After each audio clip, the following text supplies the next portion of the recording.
failed nation. They don't even have jet fuel to get for airplanes to take off. They're clogging up their runway.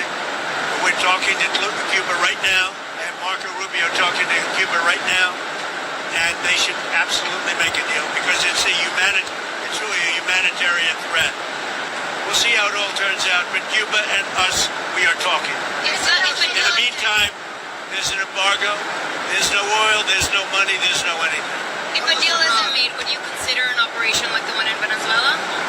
I don't want to answer that. Why would I answer that? If I was, it wouldn't be a very tough operation, as you can figure. But I don't think that'll be necessary. Muy crítica y cada día estamos de mal para peor, porque aquí esto es lo más inevitable que se ha visto en este país. Ya no hay combustible, no hay. Mira los hoteles todos vacíos. Ya el pueblo no vale un centavo para nadie. El cubano más de lo que ha aguantado, que si es por una mejoría, que venga lo que venga. All of the big power plant ships that used to dock in Cuba, that used to burn fuel to make energy for Cuba, are gone. And now even the smaller ones are gone. And they're all leaving for non-payment. So when they tell you Cuba's economy is failing, every angle for them to get fuel is disappearing.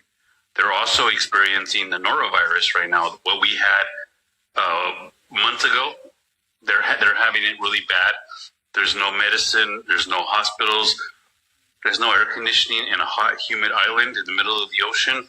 They're really going through it. Protesting is intensifying, and many are saying they can't wait till the administration in America takes over because they've seen what it's doing for Venezuela, and they're just hoping and praying that they get liberated as well. Super interesting that the citizens would rather have America come in, even though if it happens, when it happens, we're going to probably hear from mainstream media that the citizens are not happy about it. But we're all going to know they're full of shit. Cuba has fallen.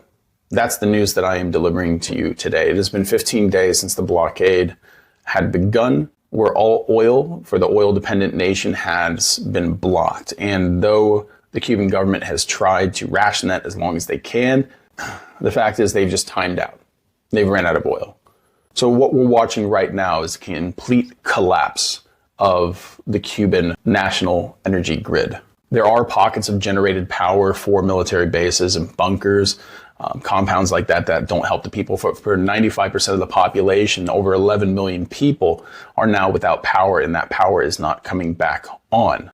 Our focus on this series has really been to highlight what's going on for the Cuban people as themselves, not just the melodrama that's playing between the Cuban government and the American administration. And over the past 15 days, the Cuban people have been living through what is essentially an apocalyptic scenario, but only kind of on the precipice. As of today, it goes full-blown apocalyptic in Cuba. We're no longer tracking blackout hours. We're now going to start tracking the survival metrics, water access, food spoilage, and of course, cholera outbreaks.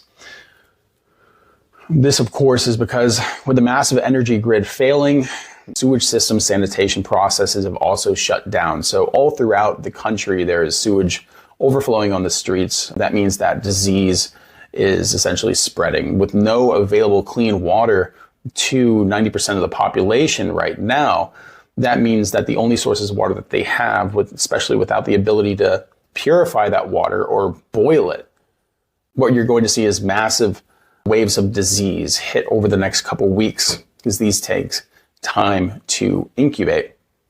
It's going to run through the population of 11 million people in a country 90 miles south of Florida. Now, there was an announcement by the Russians 2 days ago that they were going to be sending humanitarian aid in the form of fuel to Cuba, but yesterday, Russian state-flagged tanker Academic Passion declaring its cargo humanitarian fuel was actually stopped 12 miles outside of Cuba and boarded by U.S. forces. So as far as anyone breaking the blockade, it looks like there is a kinetic stalemate that's happening right now. But what does that tell the Cuban people is that there's no help coming. There's no oil coming. But because yesterday of a massive fire in the most important oil refinery in Havana, even if oil did come in at this point, say a negotiation was made between the Trump administration and the Castro government in Cuba, the fact is there'd be no way to process any kind of oil. So there's nothing that the people of Cuba can do right now. They've been reliant on a failing infrastructure for too long, and now that it's shut down and the only way to process oil for fuel, at least the fuel that people use, there's no way out of this. There's no way out of this. A state-run internet and cell service has essentially gone down. The only way of having any kind of communication in Cuba right now is through amateur ham radio operators and whoever was able to smuggle in satellite phones before the blockade actually happened. Now, the U.S. victory of enforcing this blockade has really come at a massive diplomatic cost at a time where diplomatic tensions across the world right now are incredibly fractured. The only support from another nation that the U.S. has had on its actions in Cuba has been Israel. And with Cuba looking like it's going to be America's Gaza in the Western Hemisphere, I doubt there's going to be any support coming from anyone else. Now, the UK has remained silent, but France and Spain have issued statements stating their grave concern. But the UN Security Council meeting is calling to condemn the U.S. actions because it's leading to a mass starvation of people. Now, be assured that if that's what this leads to, which it most assuredly will at this point, because even if you bring in food, there's no way to cook it. Even if you bring in oil, there's no way to process it. This would be the largest humanitarian crisis that is now happening here in living history on the Western Hemisphere. And it's caused by the American government, the American military, and the Western alliance is completely fracturing over the morality of this siege. So to summarize this all kind of on day 15, the countdown is officially over. The national energy grid is down. The island of Cuba has gone dark. The escape routes are closed, and the superpowers are in a kinetic standoff at sea. This is not a good place for the Cuban people to be. And there is essentially nothing going on American mainstream media when it comes to coverage of this. And I think that that's on purpose. It was easy to seal off Cuba. And it's easy to make sure that nothing's coming out of Cuba. And you are seeing videos all throughout Latin America, all throughout Central and South America about what's going on in Cuba. It's just not in America. You're seeing it in Canada, not in America.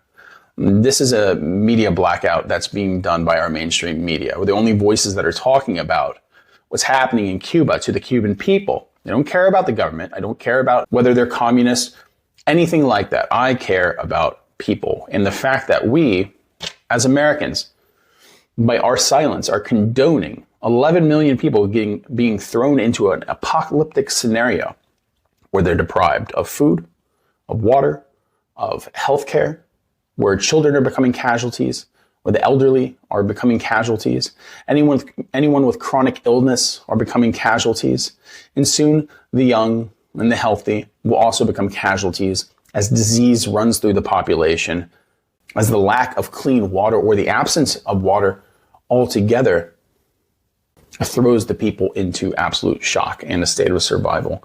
Now, the hope from the U.S. administration is that this kind of pressure that was put on the people would force the population's hand to confront the government. But the fact is the people have been thrown into a state of survival almost immediately.